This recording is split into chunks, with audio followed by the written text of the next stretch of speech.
Hello and welcome to Sean White's Solar and Energy Storage Podcast at RE.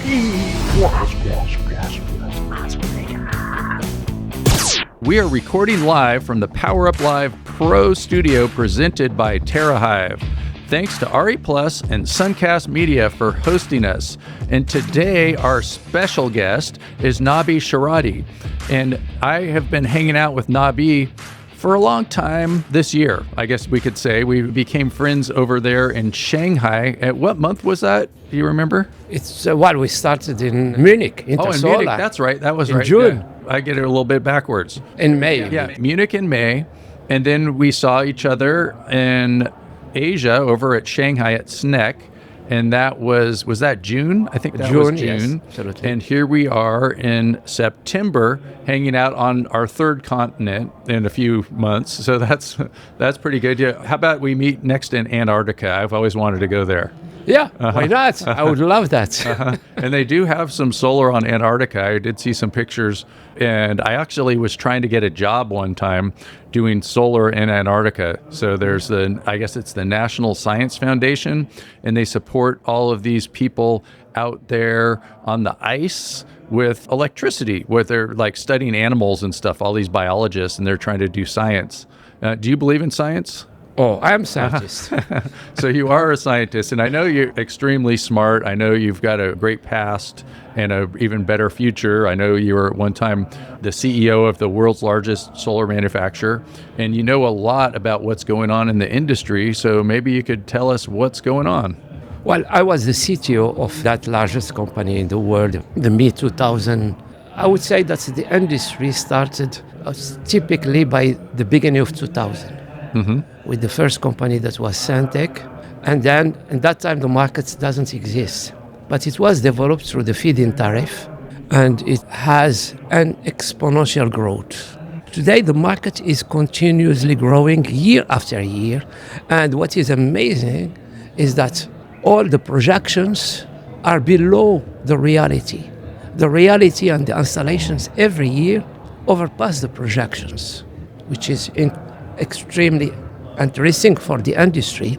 And this is why I cannot understand why the people, they said that we have a market problem. Yeah, I wonder why that is, that where people are always underestimating where we're going to be. Like the projections are always on the low side. Are they being conservative? Are they being devious? Or well, they are conservative because one of the key points of that industry to move on, it's heavily depending on the policies. And as the policies are always changing from different countries in the world, so this is why people are mostly conservative, yes. Yeah, and you know what I've just noticed in general, just from studying history and all kinds of things, is people always seem to be a little bit pessimistic about what's going on now, or, you know, where we're at. People have a tendency going, oh man, this is making everything worse. This is changing everything. And if you really zoom out, you can see like the solar industry has grown from, like a gigawatt in 2000 to like multiple terawatts right now, which is like, what's that, 1 million times bigger? And so it's growing so fast. Why are people, I should say 1,000 times bigger, thousands of times bigger. And then if you look at, even people talk about like civilization, and they're like, it was so much better when we were hunters and gatherers, and it was so much better when we were riding horses. And they don't look at just in the last 100 years or so that human lifespan has increased by decades. For your average human. I mean, there's a lot of things that are a whole lot better. There's not as many people in the world living where sewage just goes down the street and things like that. And people are always like pessimistic and going like, this is the end of civilization, or, Well, coming back about your qualification of that the people are pessimistic about the solar market. Mm-hmm. I would say that they are not pessimistic, but they are realist, optimistic. They are aware about the situation. So they are optimistic. They're optimistic, but aware. They know. They know. And as I said before, that the question is that the policies are never clear. They are always changing. And we saw that since, we started deployments by the mid-2000 until today. The policies were always changing. And this is generate a kind of fears, of course, and make the situation. Regarding the developments, and always the people, they say that before it was better. Before it was not better. Before it was worse than today. Can you imagine that we lived continuously under war through the history, and since the Second War, we lived a long period of time without war. Mm-hmm. And this unprecedented, this never happened in the history. Yeah, like right now is the least amount of wars ever. Yes, exactly. Yeah. So the people, they are always nostalgic because they don't know or they forget. Yeah. Mm-hmm. Yeah, like you go back, there's like all these world wars and just war after war and people dying and your chance of dying in battle. And now it's like low as it's ever been, pretty much. Yeah, exactly. And this is the question, because wars kills millions and millions. And today, of course, the difference between the past and today, that everything today is live. We see that on TV.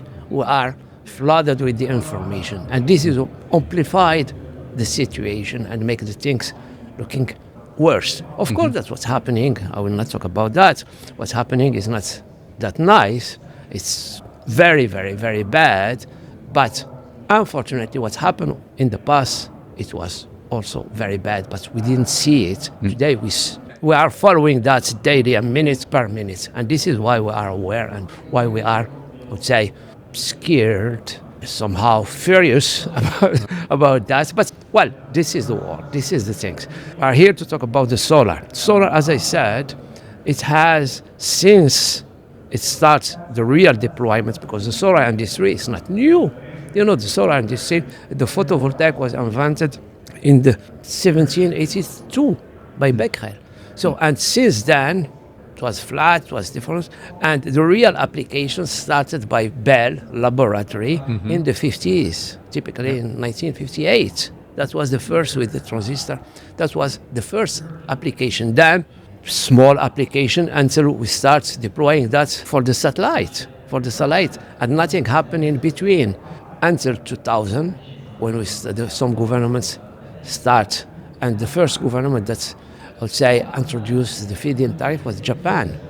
Japan before Germany? Yeah, absolutely. I didn't realize that. And I did have Hans Joseph Fell on the podcast, who started the feed-in tariff in Japan. In Germany. Yeah.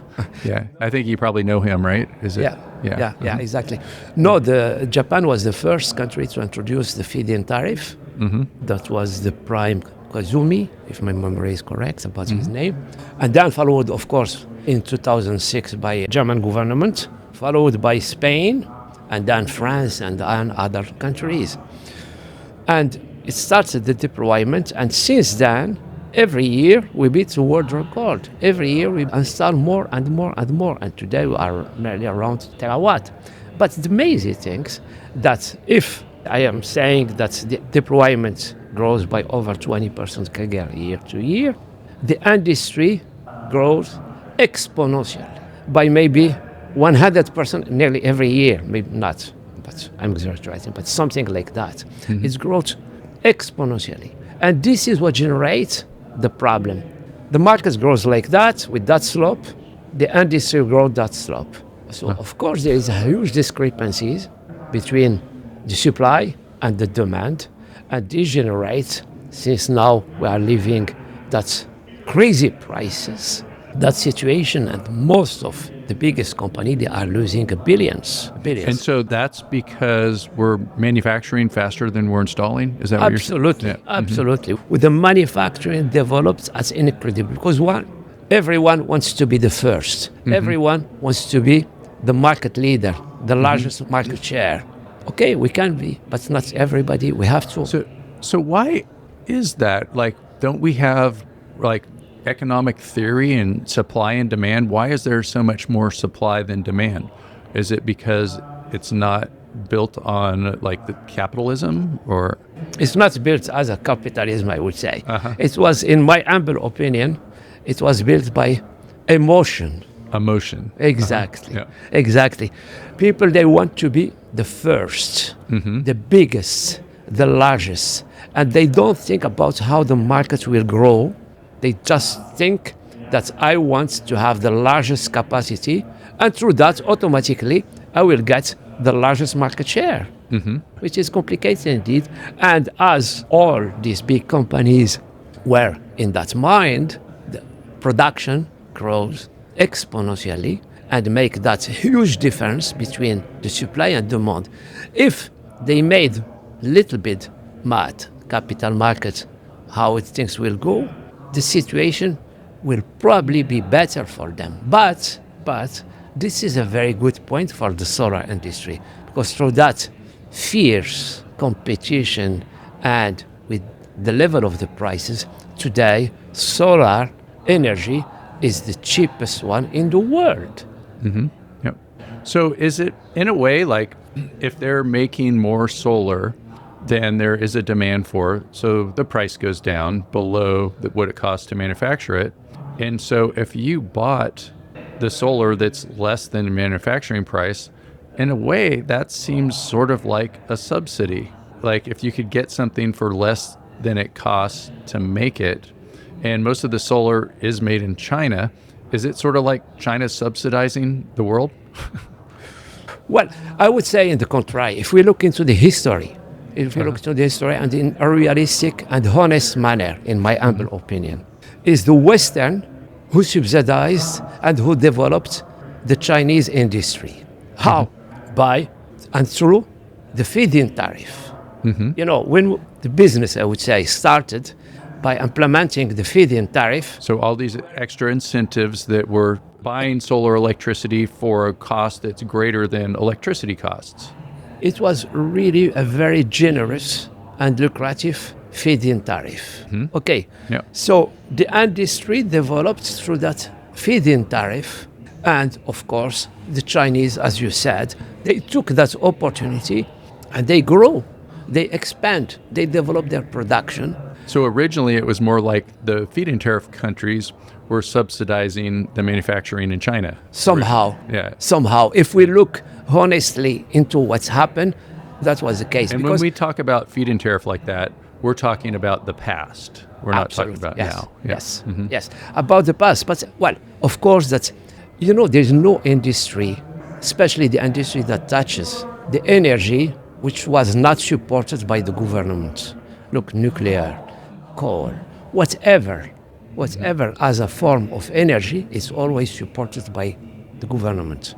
I can hardly understand why government, they don't subsidize also, I would say Western governments subsidize that industry to develop. They want it to go by itself. Okay? But unfortunately, that industry is capex intensive. So capital expenditures, like you pay up front. Yeah. And afterwards, it's also OPEX intensive. So it needs certain balance. And investing in the CAPEX is always a limitation. So the people, they start with small investments. And they want to compete against the giant. How come you develop a small grocery and you want to fight and to compete against the hypermarket? It doesn't make sense. But of course, they start, they die. Some of them, they even before they start, they die.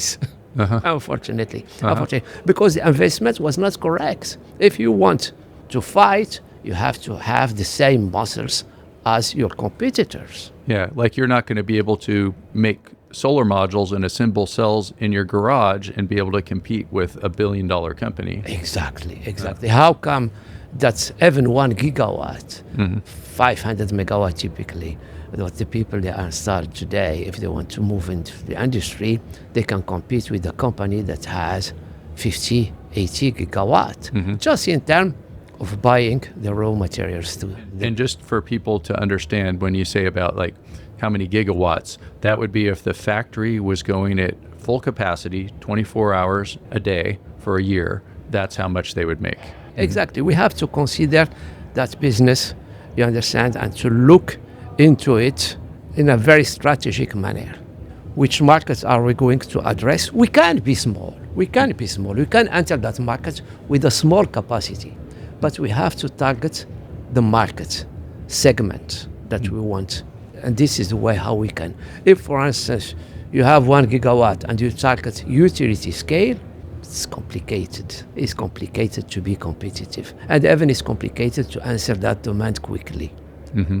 However, if you target residential, if you target even CNI, or if you move completely to what we call it the integrated PV, whether it's BIPV, whether it's urban PV, floating PV, that niche market represents a lot of gigawatt yearly. And there you can go and develop your business in a very, very interesting manner and beneficial manner, because, for instance, the BIPV modules, they are always a customized modules. So their price is based on the design that you have on the modules. So this is the things, and this is my advice whenever I talk with any people interested to enter the solar sector. I tell them, please, first, before you can consider any capacity, any technology, anything, what market, what sector you want to enter, you want to touch. Without that, just lose your money. Just lose your money. Yeah. Because the solar industry, in my humble opinion, it's still at its start, despite the terawatt that has been installed. Because if we look also in another way, and the commitment of the government to fight against the greenhouse gas emission, and the target to keep the warming temperature below 1.5, so the commitment is to go for net zero by 2050. To reach that and to comply with that, we have to install, roughly speaking, 70 terawatt. If we think that today we have, let's say, 2 terawatt installed, which means in less than 25 years, we have to install maybe 68 terawatt. It's huge. 68 terawatts. But that's the kind of growth we've been seeing. Like if you just look at, how the doubling rate or something like that. It's huge. So this is a huge market ahead. Yeah. Mm-hmm. And also it's a huge market for the manufacturer, a huge market for the developer and investor, and a huge market for the manufacturer. Today, the capacity, let's say, because there is a huge, let's say, unknown things or unsaid things that the people, they don't want to talk about. Always when you ask any company, they will tell you, I have 100 gigawatt, I have 80 gigawatt. Okay, but if we look into the reality of the production, is much more less, because the people, they keep adding the capacity and they don't discard the capacity which is not working, which are obsolete. How many capacity is obsolete? Would we call that capacity factor, or is like how often it's on? No, not exactly, but just the capacity total of the manufacturing. The lines which are obsolete, they cannot produce, I would say, cost effective. And so we can say that today the production capacity is maybe, let's say, 800 gigawatt, maybe 1 terawatt.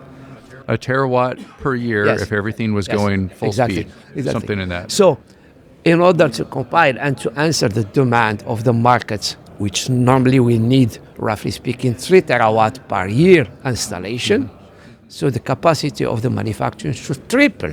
So this is a huge opportunity for investors who are willing to move fast, investing massively. Otherwise, I would not advise anyone to enter that sector. They will just lose their money. Okay. Yep. We interrupt you for a very important announcement. Sean White's Solar and Energy Storage Podcast has been brought to you by Sean White's Solar and Energy Storage Podcast. That's right, Sean White is sponsoring his own podcast, and he wants to remind you to go check out some of his classes. You can go to SolarSEAN, that's Solar, SEAN.com, and then click on the links to check out his classes. You can check out his heat spring classes, and you can also hire him to teach classes for you, like at your company, something like that.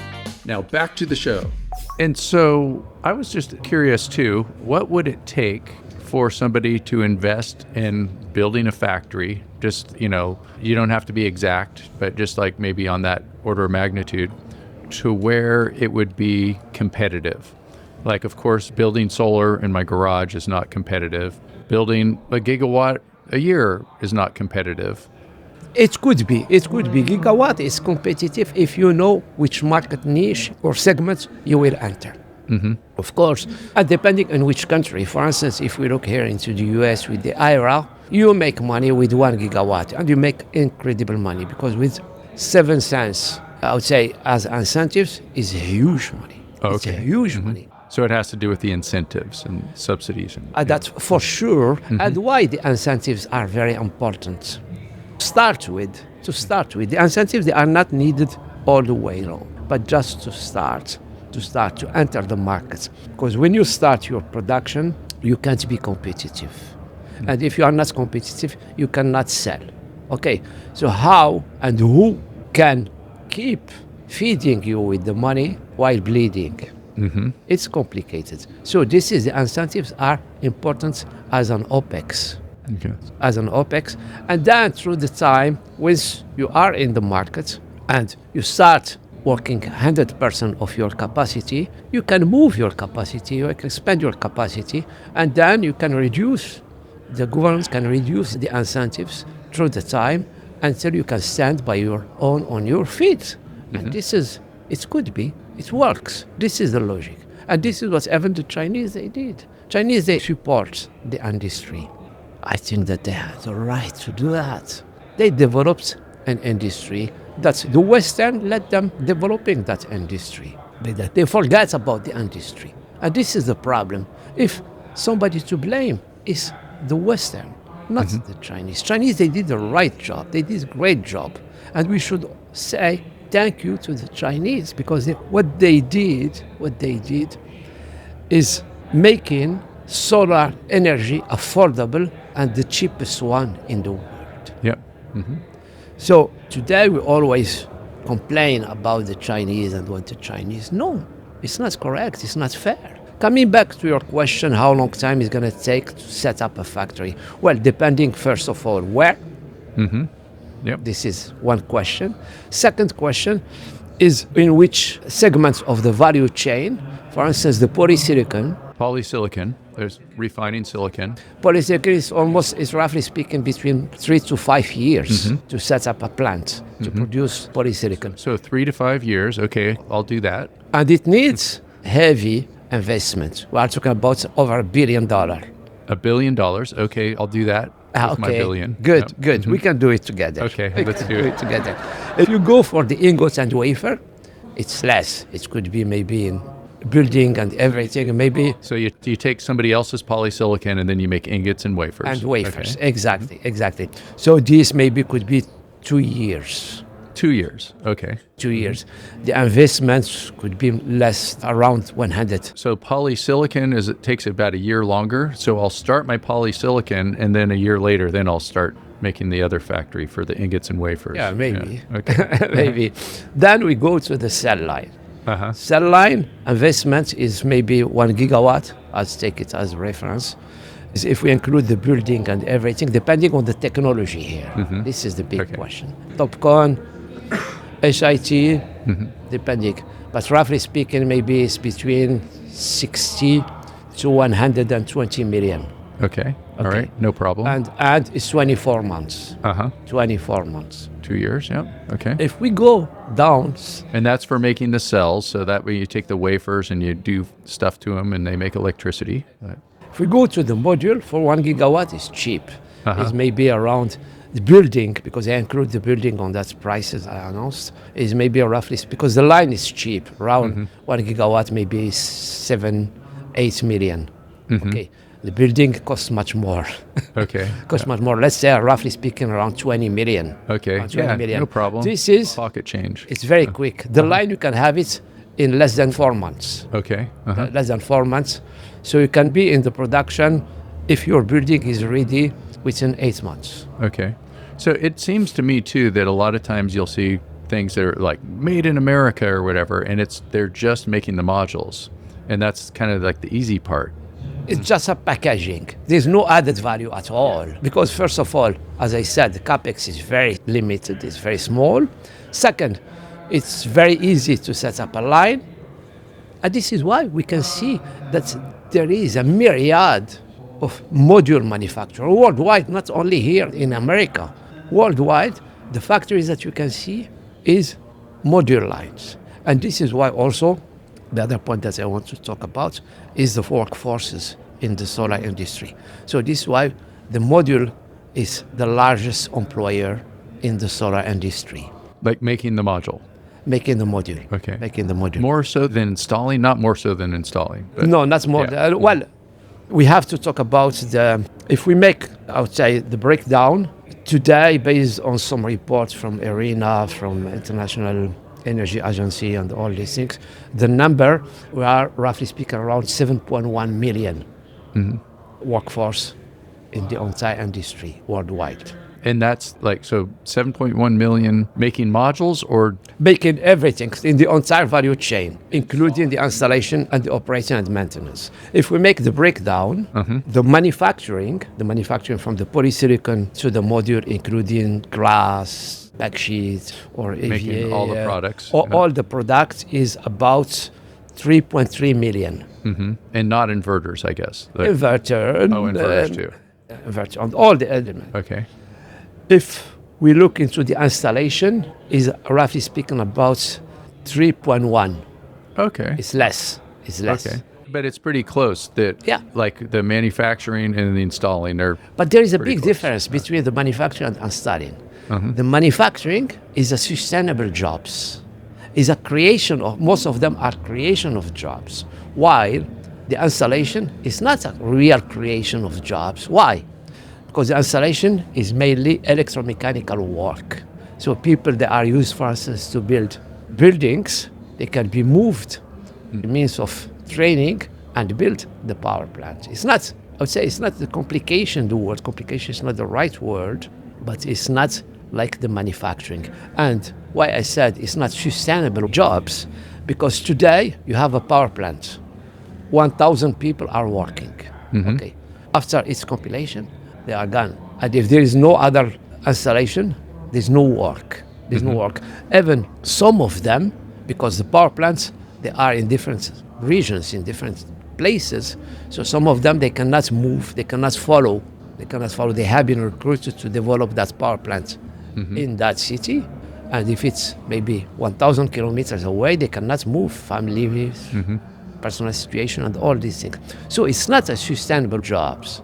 However, the manufacturing are sustainable jobs. All in the same place, could be for decades. Or... Exactly. So this is why we have to make the difference between who creates the jobs and who is using workforce for a certain period of time. Okay, maybe we need to encourage people to be nomadic, and there can be like this group of solar gypsies or something like that, where they Could be. get in their caravans and their RVs, and they just go around from desert to desert putting in solar. It sounds like it would be a great adventure. Yeah, exactly. And nomad people that's living with a solar tent and everything and like that. Yeah, why not? But if we look into the workforce, this is the reality. And if we look to job creation, it's the real industry, not the service.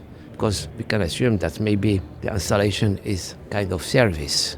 But the industry, the manufacturing, creates jobs.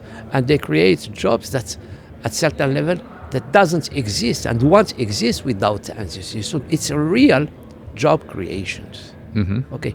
And if we, coming to what I said before regarding what is projected as deployment, market demand, and supply industry, we're gonna need millions of jobs and millions of workforces. The projections also are somehow unanimous. They said that we're gonna double the number of jobs from today to 2030. It's tomorrow. Yeah. Can you imagine the opportunity? It's incredible. Yeah. It's fantastic. Yeah.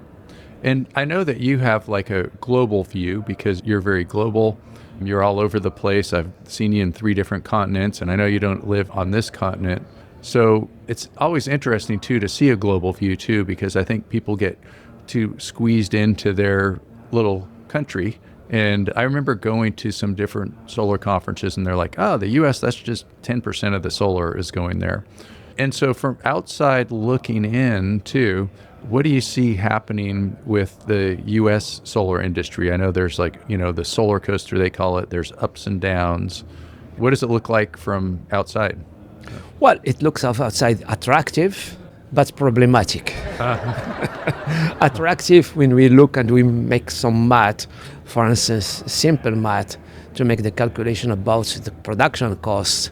And when we include the incentives, it's extremely, extremely attractive. Mm-hmm. So Yeah. this is how the people see the manufacturing here in the US. However, the move is another question. Because the equity, to raise the equity is a big problem. Because I don't know why the investor and the capital market has that fear, regarding investing in solar. And in my humble opinion, if they fear that, because they have no trust on the policies, as the policies are always changing. Yeah. So this is the big problem. However, coming back to the other part of the question regarding the market is huge. Normally, it should be the third or the fourth market in the world before Africa will wake up. Because the day when Africa will wake up, it's going to be an explosive market. Yeah. It's going to be an explosive market. And I know that there's a lot of people talking about demographics in the Western world. And more than the Western world, people are having less babies. And the one place where that's not happening is in Africa. Yeah, exactly. Africa will be more than billion in few years. In a few years, the demography is going to jump. And they'll have lots of people of the right age to do work. Absolutely. Whereas we're going to be, in nursing homes. I'm African originally. Oh, great. I'm from Morocco. Okay, good. My good friend is from there. Yeah. I am Moroccan, and it has a huge workforce potential. If I can talk about my country, Morocco, Sure.